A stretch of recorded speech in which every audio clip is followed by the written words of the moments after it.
पूर्वांचल में अब तक संजय निषाद की राजनीति को सपा नेता काजल निषाद के बढ़ते कद से दिख रहा था खतरा। लेकिन अब संजय निषाद की राजनीति को काटने के लिए बीजेपी के पास भी आ गया अपना नेता। बीजेपी नेता जयप्रकाश निषाद ने महाकुंभ के जरिए किया शक्ति प्रदर्शन। संजय निषाद के उड़े होश। राजनीति की दुनिया ऐसी होती है जहां किसी को जितनी तेजी से ऊपर की ओर भेजा जाता है उतनी ही तेजी से नीचे की ओर लाया जाता है। लेकिन कुछ नेता ऐसे होते हैं जिनकी किस्मत साथ देती है तो उन्हें बीच में लटक कर ये देखने का मौका मिल जाता है शिखर से नीचे की ओर ले जाने वाला कौन है और नीचे जाकर उनकी सियासत के साथ क्या होगा। देखिए, कल तक बीजेपी की सहयोगी पार्टी निषाद पार्टी के अध्यक्ष संजय निषाद को सपा नेता काजल निषाद से चुनौती मिल रही थी। अब उन्हें यही चुनौती उनकी सहयोगी पार्टी बीजेपी के नेता से मिलने लगी है। बीजेपी के राज्यसभा सांसद जयप्रकाश निषाद ने महाकुंभ की शुरुआत की है। 24 जुलाई को बीजेपी के राज्यसभा सांसद गोरखपुर के महंत दिग्विजयनाथ पार्क में निषाद महाकुंभ के जरिए शक्ति प्रदर्शन करते दिखाई दिए। इस दौरान 20,000 से ज्यादा लोगों की भीड़ गोरखपुर, बस्ती और आजमगढ़ मंडल की उनके साथ नजर आई।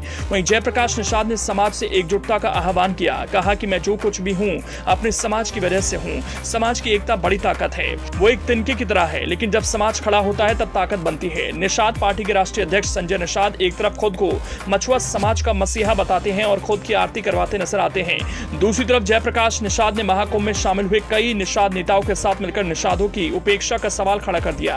साथ ही जयप्रकाश निषाद ने यह भी कहा कि निषादों का हक दिलवाने के नाम पर एक परिवार सिर्फ मलाई काट रहा है। वास्तविक जरूरतमंद निषाद और मछुआ समाज आज भी उपेक्षित है। अब निषाद महाकुंभ से बौखलाए निषाद पार्टी के राष्ट्रीय अध्यक्ष संजय निषाद ने कहा, लोकतंत्र में सबको अपनी आवाज उठाने का अधिकार है। हमें तो खुशी है जो पहले जय भीम बोलते थे अब वो जय निषाद राज बोलते हैं। जय निषाद राज जितना भी बोलेंगे उतना ही डॉक्टर संजय निषाद मजबूत होंगे।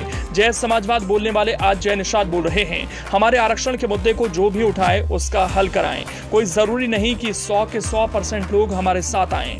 जो बिखरे लोग हैं वो भी किसी बहाने से आ जाएं। लोकसभा चुनाव में अपनी मांगों को पूरा करवाने के लिए एनडीए के सभी सहयोगी दल अपने अपने तरीके से तैयारियां कर रहे हैं। उन्हीं तैयारियों का नतीजा रहा कि निषाद पार्टी ने 28 जून को मछुआ समाज की 17 उपजातियों को आरक्षण दिलाने को लेकर आरक्षण महाजनसंपर्क की शुरुआत की। इसके लिए प्रदेश स्तर पर कमेटी भी गठित की गई। उस कमेटी द्वारा सभी विधानसभाओं में जाकर रिपोर्ट तैयार करने और अपने सहयोगी दल से साझा करने की बात संजय निषाद ने कही।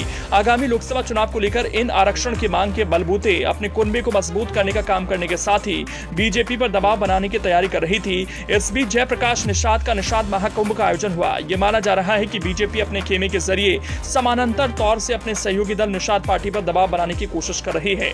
निषादों के आरक्षण का मुद्दा जो निषाद पार्टी के राष्ट्रीय अध्यक्ष संजय निषाद द्वारा जगह जगह उठाया जाता है, उसी मुद्दे को मछुआ समाज के बीच में अब जयप्रकाश निषाद भी लेकर पहुंचे। उन्होंने जमकर निषाद पार्टी पर निशाना भी साधा। कहा कि कुछ लोग आरक्षण दिलवाने के नाम पर अपने परिवार का भला कर रहे हैं। निषादों की रहनुमाई का दावा करने वाले निषाद पार्टी के हुक्मरानों को ये नई कवायद रास नहीं आ रही। लोकसभा चुनाव से ठीक पहले जहां बीजेपी के सभी सहयोगी दल अपनी अपनी पार्टियों को मजबूत करने की तैयारी में जुटे हैं, वहीं दूसरी तरफ एनडीए के सहयोगी दलों में कंपटीशन की भी स्थिति पैदा हो गई।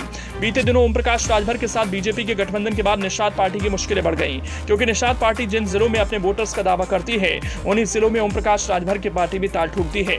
निश्चित तौर पर अब जब सुभाषपा का बीजेपी के साथ गठबंधन हो गया तो इसका सीधा प्रभाव निषाद पार्टी की सीटों पर देखने को मिलेगा। वहीं दूसरी तरफ निषाद पार्टी के कंपटीशन के तौर पर निषादों के ही नेता और बीजेपी से सांसद जयप्रकाश निषाद को मैदान में उतार दिया गया। इससे उत्तर प्रदेश में अब निषाद वर्सेस निषाद की स्थिति देखने को मिल रही है। मुख्यमंत्री योगी आदित्यनाथ के करीबी नेताओं में से एक जयप्रकाश निषाद फरवरी 2018 में बीजेपी में शामिल हुए। उनकी एक छोटी पारी समाजवादी पार्टी के साथ भी रही। जयप्रकाश निषाद की अपने समाज में अच्छी पैठ बताई जाती है। उसी का नतीजा रहा कि पहले क्षेत्रीय संगठन में जगह दी गई, फिर राज्यसभा भेजा गया। राज्यसभा में जाकर जयप्रकाश निषाद ने पार्टी की नीतियों के हिसाब से काम करना शुरू किया। हर लोकसभा चुनाव में मछुआ समाज बड़ा ही निर्णायक भूमिका निभाता है, क्योंकि अगर क्षेत्र की बात करें तो गोरखपुर, बस्ती, आजमगढ़, वाराणसी, मिर्जापुर, प्रयागराज मंडल के 30 से 35 लोकसभा सीटों पर हार जीत की भूमिका निभाते हैं। इसके साथ ही गंगा, राप्ती, यमुना और बेतवा नदी के तट पर स्थित सभी लोकसभा सीटों पर मछुआ समुदाय के 4-4 लाख से भी ज्यादा वोटरों की संख्या है। इसलिए बीजेपी के पास निषाद जाति से आने वाला एक ऐसा नेता हो जिसकी पैठ इस जाति के बीच हो और आने वाले दिनों में इस जाति के वोट पाने के लिए दूसरे दलों के नेता पर आश्रित न रह जाएं।